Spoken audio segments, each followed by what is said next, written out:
وبركاته. الحمد لله رب العالمين والصلاة والسلام على رسوله الكريم. أما بعد فقد قال الله تعالى في القرآن المجيد والفرقان الحميد: أعوذ بالله من الشيطان الرجيم. بسم الله الرحمن الرحيم. قل هو الله أحد الله الصمد لم يلد ولم يولد ولم يكن له كفوا أحد.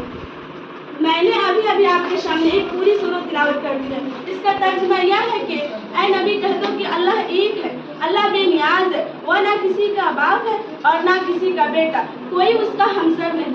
کیا یہ حقیقت نہیں کہ جب ہم تاروں بھری آسمان، چولی چکلی زمین، اتھاہ سمندر، اونچے پہاڑ اور بہتے دریا دیکھتے ہیں تو بے ساختہ یہ خیال آتا ہے کہ ان کا کوئی خالق ہے، کوئی ہے جس نے ان چیزوں کی تخلیق کی ہے. پھر ہم ایک قدم اور آگے بڑھاتے ہیں اور سوچتے ہیں کہ رات آتی ہے، دن رخصت ہو جاتا ہے، صبح ہوتی ہے، شام ہوتی ہے، کائنات کے نظام بندر کے اصول کے مطابق چل رہا ہے، کہیں سے کوئی خرابی نہیں. شمس و قمر اپنے وقت پر نکلتے ہیں اور وقت پر ڈوبتے ہیں تو بے ساختہ یہ کہنا پڑتا ہے کہ اس عظیم کائنات کا کوئی حاکم ہے جسے کسی تعاون کی ضرورت نہیں، جو سارے جہاں سے بے نیاز ہے، کسی کا احسان مند نہیں، وہ جو چاہے کرتا ہے، اس کو کوئی روکنے والا نہیں. کیونکہ اگر روکنے والا ہوتا تو دنیا کے نظام اس اچھے ڈھنگ سے نہ چلتا. لو کان فیہما آلہۃ الا اللہ لفسدتا. اگر دونوں میں یعنی زمین و آسمان میں اللہ کے علاوہ اگر کوئی اور معبود ہوتا تو وہ دونوں ٹوٹ جاتے. جب کسی ملک میں دو بادشاہ نہیں رہ سکتے، کسی بھی ادارے کے کئی صدر نہیں ہوتے، تو بھلا اس عظیم کائنات کا کئی حاکم کیسے ہو سکتے ہیں؟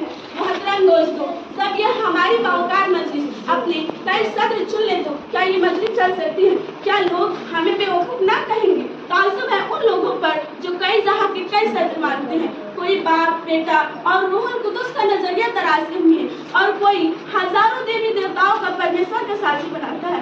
مگر بڑے افسوس کی بات ہے، لوگ انہیں بیوقوف کہتے ہوئے ہچکچاتے ہیں. حضرات، ممکن ہے کہ دوران تقریر اس حقیر صراف و تقسیم سے کچھ غلطیاں ہو گئی ہوں. میں بھی اور انسانوں کی طرح ایک انسان ہوں، اس لیے مجھ سے غلطیاں ہونا کوئی حیرت کی بات نہیں. آپ حضرات سے گزارش ہے کہ مجھے مطالعہ فرمائے کہ میں نے کون سی بات غلط کہی ہے تاکہ میں آئندہ ایسا نہ کروں. انہی چند باتوں پر میں اپنی تقریر کو ختم کرتی ہوں. وما توفیقی الا باللہ. نقص توحید کا ہر دل پہ بٹھایا ہم نے، نقص توحید کا ہر دل پہ بٹھایا ہم نے. زیر خنجر بھی یہ پیغام سنایا ہم نے، زیر خنجر بھی یہ پیغام سنایا ہم نے. کس کے ہیبت سے صنم سمے ہوئے رہتے تھے، کس کے ہیبت سے صنم سمے ہوئے رہتے تھے. منہ کی بل گر کر وہ اللہ کا حق کہتے تھے. السلام علیکم ورحمۃ اللہ.